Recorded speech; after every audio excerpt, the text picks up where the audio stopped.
All right, welcome to Landslide News this morning. It's a beautiful week. Hello, Philip. Good morning. Good morning. How you doing? I'm good.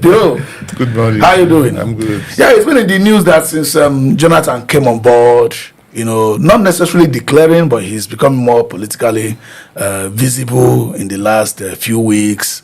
People are saying, P2B appears to have calmed down, particularly when they met in Ghana, and also, and people have been saying, these people have worked together before. After all, it was Jonathan that appointed Obi to be the chair of SEC that time, So people are saying, Obi appears to have calmed down. But the voice is coming out and saying, no, Obi has no any part with Jonathan. Do you think people are just trying to douse the tension or confuse the environment, or just normal political calculation that if Jonathan comes, it is certain Obi will not come?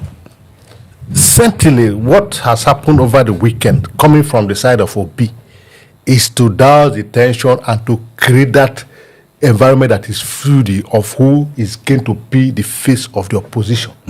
Before now, I have it on a good authority where Obi has said that if Jonathan is running, he will not run. Yeah. So Obi coming to say that he had no part. There's no part. Nobody has said that they had a part. Yeah. What people are saying and what we have seen from the political space is that since Jonathan's voices kept going up, we saw the one of Obi either remaining mute or just going down or stand down. Other than this one that we're hearing, there's nothing wrong. If Obi said Obi had a part with Jonathan, they don't need to have a part. Obi said Jonathan is his elder brother, and he will not run against Jonathan if he's running. He also believes in the competency of Jonathan to steer the economy from the wood into the limelight. So, Obi saying it is very, politically it's right, because it's too early to have political part. We don't know what tomorrow holds for us. And this is being said that 24 hours is a long time in politics. 2027 is still far away. And the political party, none of them is stable yet. So if you want to just write Obi off at this moment, or Obi want to just stay away, it wouldn't have been good for the Nigerian politics. So I'm happy he's coming to clear the air that, look, I had no part with Jonathan from not running 2027, because 2027 is still very far from now. A lot can happen. So it is not new. Okay, what are the hopes of obedience? Because obedience, in as much as they believe, most of them believe Jonathan's era, those who were already adults there, because most obedience are young people. So those who were already adults during the Jonathan's era believe that Jonathan's era is certainly better than what we have today. But in being truthful to the citizens and freedom and even the democracy itself, which starts from election. The elections we have under Jonathan, votes were counting and things like that. And the economy was a lot more stable. Rice, they say Nigeria, everything are rice. Rice was 9,000 naira all through the tenure of Jonathan. So there's no way you can match that with what we have today. But that aside, not going into fiscal policies and all that, how Jonathan brought online payments and all that, obedience want this new face. They are unapologetic about wanting P2B to be president come 2027. And these people are not excited about Jonathan coming on board. Sincerely, they are not really excited about Jonathan coming on board.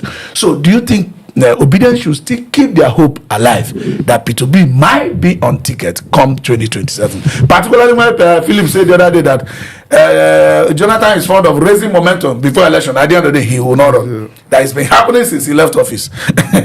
So I think that statement was basically meant for obedient movement, and I think they were smart about it, because these people know they are one way, and because they are all focused on Obi. And if by any chance they sense that Obi might not be there, there'll be voter party. So how do you keep your base? To tell them that I am involved. I have not ceded this trust you gave to me to another person. That does not mean they don't have a part. That does not guarantee Obi will run. But you need to keep using a block in check. You need to keep them excited. Yeah. Look at INEC registration. Look at young people registering. This is all about because of Obi. Yeah. And if they sense that Obi will run, this will go down. And I praise Tanko. I think they're becoming more mature in how they do politics.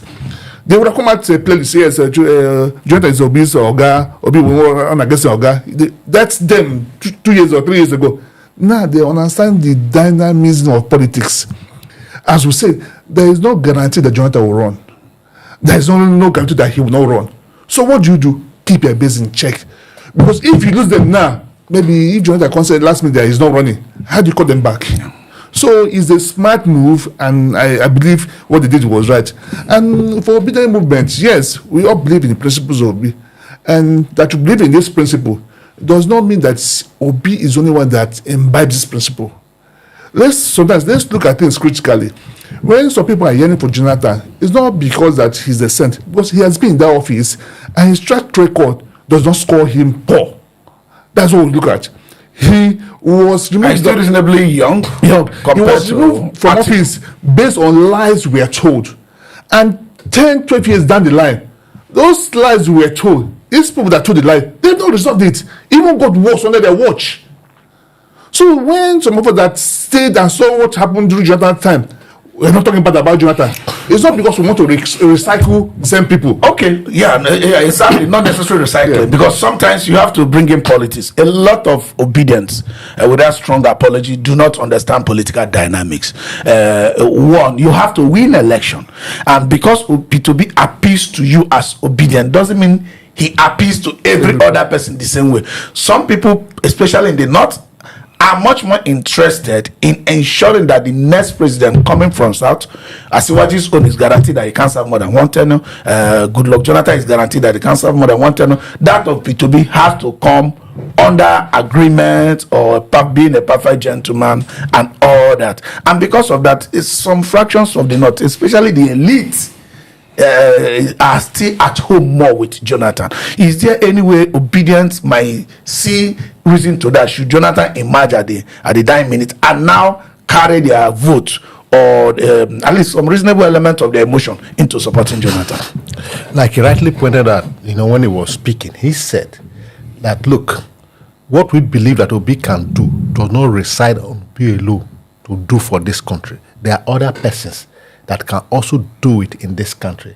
He went further to state that we had Jonathan as a president, so he had records that we can fall back to and refer to, and that having that record with us, we know that is also in line with what we are seeing in Peter Obi. In fact, Peter Obi was part of that government, to a large extent. So what it means, because to be honest, it was Jonathan that brought Peter Obi. Obi left APGA because he saw these qualities in Jonathan. That's why he moved to the PDP. So the obedient, they need to see that, look, Obi has a mentor, whether you like it or not. And it happens that Obi sees Jonathan as one of his mentors who built the Nigerian economy to the point that it became the largest economy in Africa and the fast-growing economy in the world. So if Obi sees this in Goodluck Jonathan, and peradventure Jonathan, like we know him, like I said, he quoted me, we don't see him running at. He always, in the beginning, we said he want to run. When the dying minute, we throw in the towel. If Jonathan agreed to run and is in the ballot, the obedient movement should see that for Obi, for instance, for any reason Obi stepped down for Jonathan, they should also see why Obi had to take that decision. If they believe in Obi, that is the right person, and whatever decision Obi takes should bind on them. They should see that Obi cannot take wrong decision. That's why they believe in him. If Obi takes the decision to queue behind Goodluck Jonathan, I think the obedience should also follow suit and do same thing. All right. Somebody told me the other day that Niger Delta men that we are fond of crying. We can say when he remembers what Fubara did to him. His eyes will fill with tears. Jonathan also said that when he hear people say get come back, his eyes fill with tears. so I don't know. When you do you think when Obasanjo sees that he tore his PDP card simply because Jonathan was running and threw his weight somehow behind Buhari at that time, by not being with the party that made him president for 2 terms. Do you think if Obasanjo see Nigeria today, his eyes will fill with tears? No. For what is thought of APC? Yeah. he will be filled with regrets. A lot of people that work against Jonathan, they are filled with regrets. Honestly, some people work with hope that they'll see a better Nigeria. Because a lot of people believe in the lies that were sold against Jonathan. They believe that Jonathan going out will lead us to a better Nigeria. But what they saw, that Nigeria has gone 10 steps backwards. There's been backward movement, even some forward movement. So that is why Obasanjo might not today talk about against Jonathan. Because there was so much media campaign, blackmail campaign against Jonathan. And they suffocated the airspace. A lot of people believed in it. Why some of us look at it critically, like me for one, I never believed in it. I was still voted Jonathan. A lot of us never believed in it. So it was also those some people that push us narrative now that don't ask Jonathan to come back. They made a mistake. Okay, let's touch this a little bit. Tanko, took a swipe on David Umahi that 2027 is going to be based on competence, capability, and the character. It's not something of tribe or whatever, because Umahi was saying, no, they should allow Tinubu, of course, as expected of him, he's a minister serving under Tinubu, to allow Tinubu to finish his second tenure, that Tinubu has been nice to Southeast, sure that Tinubu has been nice to everybody, that this man is welcoming everybody and is nice to everybody, beyond being nice, do you think the Southeasterners are ready you are from Southeast, are ready, in quote, to say, P2B, don't run if the people want you to run, simply because Tinubu has been nice to us? See, niceness do not put food on Nigerian's table. He could be a nice guy, but has his policies work? I listened to Omar some days ago when he said Obi will not win any vote in a boy. People are smarter, they've seen through the lies. I look at him, I didn't blame him. He's speaking from his office, position of authority. He needs to defend the government he's in. Not just Southeast. Let's look at it broad-wide. But if you look at Omar, he has played this politics game correctly. How do I mean? This is somebody who has been governor 2 times under PDP. I think he was a deputy governor also. Was he a deputy governor? Yes. I think he was a deputy governor. I can't remember. So I don't have his profile complete. But I know he was governor 2 tenure. Yeah. You understand? And immediately upon just about completing his tenure, he switched to APC. And he's a minister today. He has worked for him. Yeah, he's a minister today. So when these people that are into this political prostration, moving from one party to the other, speak like this, are you not scared he might be correct? No, he's not correct. That you don't want it. He has worked for you personally. Doesn't mean you're correct. Has he worked for Nigerians? And Nigeria is better than they were 4 years ago. That's what question you should ask. As our road better than it was 4 years ago, is our economy more stronger today than it was 4 years ago? All right. So those questions, he needs to answer it. Philip, Tinubu, according to Umahi, has been nice to everybody, especially Southeast and all that. You think that is going to dissuade P2B from running? For example, if the Southeasterner sing along with Umahi, say, after all, this man has been nice to us for a purpose of stability, let's allow him to go through. You see, I'm not surprised to hear from the professor of practice, University of Construction, Lagos, Calabar, Coastal Way. So the first professor in history, professor of practice from the University of Lagos, Calabar, Coastal Road. So it is expected of him, and that's what he should say. The Umahi speaks for himself. All he's doing is all about permutation and calculations. Like he said, the question in 2027 is what Tanko put bare before the public. It is not tribe or individual. It is about competence, about who can take Nigeria out of the wood, who can make food available on Nigeria's table. It's not about the man has patronized me or he has patronized a few elements, then he should remain in office. How do Umahi mean that the man has been so nice to the Southeasterner?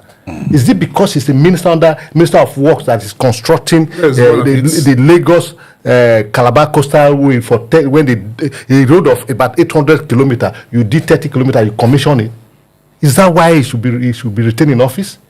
Well, like I've always said, it is left for the Nigerian people to decide in 2020. If he's satisfied with the Tinubu administration, that's much we can take is left for the Nigerian people to decide, and also for P2B to decide whether he will be running, should Jonathan be running, or whether Obedient should still by and stand by and hope he runs. Like you said, 2027 is still far away. Just we started politicking one year, almost less than 1 year. That's how the government it's so sad. Okay, this is Students Insight. I'll be right back very shortly.